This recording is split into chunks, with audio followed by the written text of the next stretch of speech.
मैं चैलेंज करता हूं आप सबको चैलेंज करता हूं। चंद एक होंगे जो पास हो जाएंगे, वरना किसी अच्छे कारी साहब को जाके अपनी नमाज सुना दो जरा की। आप कहते हैं ना हम नमाजी, हमें आता है सब कुछ, एक दफा सुनाए किसी कारी साहब, अच्छे कारी साहब। सैकड़ों तो आपकी तलफ्फुज की गलतियां होंगी, तजवीद पढ़ी नहीं होती हमने, नमाज में उल्टा सीधा पढ़ रहे होते। रब्बी जालनी, ओ भाई रब्बी जालनी है, जालनी कहां से आ गया? जिम पे तो फतह है ही नहीं, आप जिम साकिन है। रब्बी जालनी, सुब्हानक अल्लाहुम्मा, कल्ला नहीं है, सुब्हानक अल्लाहुम्मा, थोड़ा उठाना होता है ताकि अलिफ मद्दा पूरा बने। खड़ा ज़बर है, अलिफ मद्दा के बराबर खींचना है इसको, दो हरकत के बराबर। सुब्हानक अल्लाहुम्मा वत्तबारक अस्मुका, वत्तबारक, ओ भाई वत्ता नहीं है, वत्तबारक अस्मुका। अत्तहियातु, ओ भाई अत्तहियातु नहीं है, अत्तहियातु है।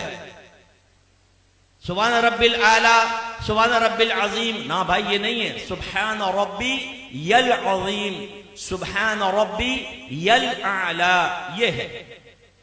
आप सुनाइए। मैंने तालीम बालगान का मदरसा बहुत पढ़ाया।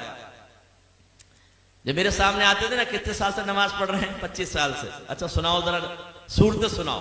ओ भाई एक नई सूरत की शक्ल सामने आती थी, जबर की जगह जेर, जेर की जगह पेश, पेश की जगह कुछ। मैं आपसे गुजारिश करता हूं, मैं आपको हकीर नहीं समझ रहा हूं, आपकी तहकीर बयान करना मकसूद नहीं, खुदा की कसम ख्वाब गफलत से जगाना मकसूद है। आज आप चेक भरते हैं ना, चेक, जितने यहाँ चेक भरने वाले मौजूद है उनसे पूछिए, इतने आराम से भरते हैं, कहीं टेढ़ा मेढ़ा ना हो जाए, बाउंस हो जाएगा। और कहीं अगर गलत हो जाए ना तो ऊपर साइन करना पड़ता है, वरना ये रिटर्न हो जाएगा ये चेक बैंक से, ओवरराइट हो गया है, तब कहीं जाके वो कैश होता है। लेकिन जब नमाज पढ़ते तो समझते हैं बहुत बड़ा हमने अल्लाह पर एहसान किया है। बात तो पढ़ते ही नहीं, खैर जो पढ़ते हैं बहुत बड़ा एहसान किया है, अब पढ़ी बस अल्लाह कबूल फरमाएगा। हालांकि नबी करीम सल्लल्लाहु अलैहि वसल्लम फरमाते हैं कि बंदा बाद वक़्त 60 बरस तक नमाज पढ़ता है, लेकिन उसकी एक भी नमाज अल्लाह ताला की बारगाह में कबूल नहीं होती, क्योंकि रुकू सही करता है तो सजदा गलत कर देता है, सजदा सही करता है तो रुकू गलत कर देता है। एक रिवायत में फरमाया, बाज नमाजी ऐसे हैं कि मस्जिद के दरवाजे से बाहर नहीं निकलने पाते कि उनकी नमाज पुराने कपड़े की तरह लपेट के उसके मुंह पे मार दी जाती है। एक रिवायत में फरमाया, जब नमाजी बाद वक़्त नमाज खत्म करता है तो नमाज उससे ये कहती है, अल्लाह तुझे ऐसे ही बर्बाद कर दे जैसे तूने मुझे बर्बाद किया। उसमें वो खास तौर पे सुपरमैन नौजवान यहां बैठे हुए ना, जब नमाज पढ़ने खड़े होते हैं, रुकू सजदा, एकदम सीधे खड़े हो गए, रुकू सजदा, अभी हमारी अलहम्द आदि भी नहीं होती, 2 रकअतें खत्म कर लेता। और जब ये सलाम फेरा, कल्टी बाहर, ओ भाई तो ये तू एक्सप्रेस ट्रेन बना हुआ है, बुलेट ट्रेन, ये तेरा फायदा क्या हुआ नमाज पढ़ने का? यानी सर से बोझ उतार रहे हो।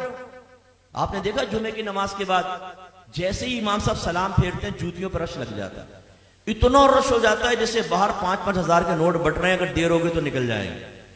जूतियां ढूंढने में 15 मिनट वहां लगा देंगे, मस्जिद में नहीं बैठेंगे, ना सुनन पढ़ेंगे ना नवाफिल पढ़ेंगे आगे के, और बाहर निकल के फिर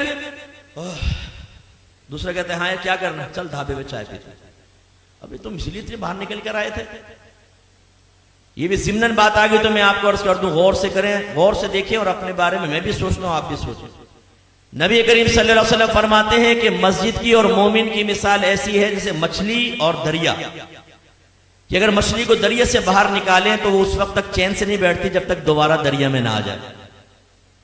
और मुनाफिक की और मस्जिद की मिसाल ऐसी है जैसे परिंदा और पिंजरा, कि अगर परिंदे को पिंजरे में बंद कर दें तो फड़फड़ाता रहता है कि दरवाजा खुले और मैं उड़ जाऊं, और जैसे खोलते हैं उड़ जाता है। अपने बारे में हम सबको गौर करना चाहिए, हम में मोमिनाना सिफत है या मुनाफिकाना सिफत है। इमाम साहब सलाम फेरते हैं, दुआ भी नहीं मांगते, ये बस इमाम साहब ने सलाम फेरा फौरन उठ के बाहर, जूती लेके बाहर। करना क्या है? दोस्तों के साथ बैठ के गंदी लड़कियों की बातें करनी। हालांकि नबी करीम सल्लल्लाहु अलैहि वसल्लम ने फरमाया कि जब कोई नमाज पढ़ के अपनी जगह बैठा रहे और जानबूझ के अपना वुजू ना तोड़े तो फरिश्ते उसके लिए दुआए बख्शिश और मग़फ़िरत करते रहते हैं जब तक कि वो उठ ना जाए।